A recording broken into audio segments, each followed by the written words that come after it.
Hi everyone, Susmita চ্যানেলে নতুন একটি ভিডিও নিয়ে চলে আসলাম। তো দেখো, সকাল সকাল এই ভিডিওটা দিয়ে শুরু করলাম। তো সবাইকে গুড মর্নিং। তো দেখো, এখন বাজে 9:30। ছেলেকে স্কুলে দিয়ে আসছে তোমাদের দাদা ভাই। তো ও দিয়ে আসে, আমি নিয়ে আসি। ওদের ছুটি হয় 1:20, যেহেতু এখন বড় ক্লাস উঠেছে। তো দেখো, আমার হাতে ফোন প্লাস ওর ব্যাগ আছে আমার হাতে, ওই জন্য ক্যামেরাটা নড়ে যাচ্ছে বারবার। তো ওর ঘাড়ে ব্যাগটা তুলে দিচ্ছি, যার কারণে আমার ক্যামেরাটা উল্টো দিকে হয়ে গেছে। শরীরটা এখন খুবই খারাপ যাচ্ছে। তো তোমরা অনেক কষ্ট করে ভিডিওটা একা একা শ্যুট করি, একা একা এডিট করে ছাড়ি। ঠিকঠাক এডিট করতে পারি না, আমি জানি। তাছাড়া একটা কথা, তোমরা কেউ সাবস্ক্রাইব লাইক কমেন্ট করছো না। তা ভিডিও করতে গেলে তো একটা কী বলবো, একটা এনার্জি লাগে। তোমরা একটু সাপোর্ট করো, ভালোবাসো। অনেক কষ্ট করে ভিডিও শ্যুট করি, তাছাড়া শরীরটা আমার ঠিক ভালো যায় না। তো দেখো, চলে যাচ্ছে। তো আমাকে টাটা বলছিল, তো ভয়েসটা আমি চেপে দিয়েছি। আমি নতুন করে ভয়েস দিচ্ছি। আর এখানে একটা তোমাদের দাদাভাই বাইক বার করতে, এখানে একটা ডাল, ফুল গাছের ডাল নিচু হয়ে গেছে, ওই জন্য ঠিক করে দিচ্ছিলাম, যার কারণে ক্যামেরাটা উল্টো হয়ে গেছিলো। এই ফুল গাছগুলো একটু এই জায়গায়, এই গাছগুলো তো রাস্তা মানে পুরো দুই সাইডে আছে, তো মানে এক সাইডে আছে, এই নিচু হয়ে গেছে অনেকটা, যার কারণে কি বলবো, বাইকটা বার করতে গিয়ে একটু নিচু করে ফেলেছিল ডালটা। এই যে পাতা, একটা পাপড়ি পড়ে আছে, দেখতে পাচ্ছ। ফুল গাছগুলো অনেক সুন্দর লাগছে।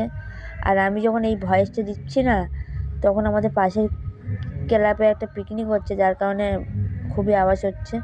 তো যাই হোক, আমি একটা রুটি করলাম, রুটিটা পুড়ে গেছে, তো রুটি টেরাবাঁকা হয়ে গেছে। যাই হোক, খাবো তো আমি নিজেই, ওই জন্য টেরাবাঁকা করেছি। সেটা তোমার দাদাভাই পছন্দ করে না, ওকে যখন দিই গোল করেই দিই। তো যাই হোক, আমি একটু চা দিয়ে খেয়ে নেবো, বিস্কুট আছে, মুড়ি আছে, সব দিয়ে খাবো। তো দেখো, এখন জামা পরে রেডি হয়েছি সবে, ছেলেকে স্কুলে আনতে যাবো। এই দেখো, রেডি হয়ে বেরিয়ে পড়লাম, একা একা যাচ্ছি। তখন বাজে 1:05, দেখতে পাচ্ছ। তারপর ছেলেকে নিয়ে বাড়ি চলে আসছি, দেখতে পাচ্ছ।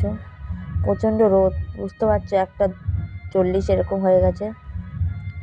সাইকেলটা কিনেছি, এখন সাইকেলটা চালানো শিখতে পারলাম না, কারণ তোমার আমি বিয়ের আগে চালানো শিখেছি, কমসে কম এখন 15 বছর সাইকেল হাত দিইনি, ওই জন্য কেমন একটা কাঁপাকাঁপি হচ্ছে, সেই জন্য সাইকেলটা। তারপর দেখো, বাড়ি চলে আসলাম। বাড়িতে এসে আমি তাতে জামা প্যান্টটা খোল, 1:40-45 হয়ে গেছে। আমি তো স্নান করে গিয়েছিলাম, তো ধুলো বাড়ি, তো আমি এসে আবার মুখ হাত পা ভালো করে ধুয়ে নিই। তাই যাই হোক, গরমের সময় আমাকে দুবার করে স্নান করতে হবে, এইটা হচ্ছে বড় দুঃখের বিষয়। দুবার কেন, গরমের সময় 4বার স্নান হয়ে যায়। তো দেখো, এখন চলে আসলাম ভিডিও শ্যুট করতে বিকেলে শাশুড়ি মার ছাদে, দেখতে পাচ্ছ। এই যে আমার স্ট্যান্ড আছে, আর এইদিকে ফুল গাছ আরগুলো আছে। আমার ছেলে ফুল গাছগুলো গাছে জল দিচ্ছে, আমি জল দিয়ে গাছে।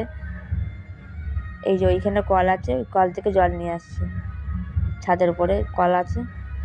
তো এতটা রোদ, আমি 3:30-র দিকে এসছি, তো এত রোদ, তো কী বলবো। রোদের সময় ঠিক সূর্যের দিকে তাকাতে পারছিল না। তো যাই হোক, বাড়ি এসে বাগানে জল দিলাম, বাগানে অনেকগুলো গাছ পুঁতলাম, ফুল গাছ। তো দেখো, আমরা এখন টিফিন করছি, আর ছেলেকে বই পড়াচ্ছি, একটু পড়িয়ে দেবো, তারপরে ও যাবে তোমার এতে, টিউশনি যাবে 7টার সময়। ওই যে একটু লিখে নিচ্ছে, এই যে মানে হোমওয়ার্কের কাজগুলো করে নিচ্ছে বাড়িতে।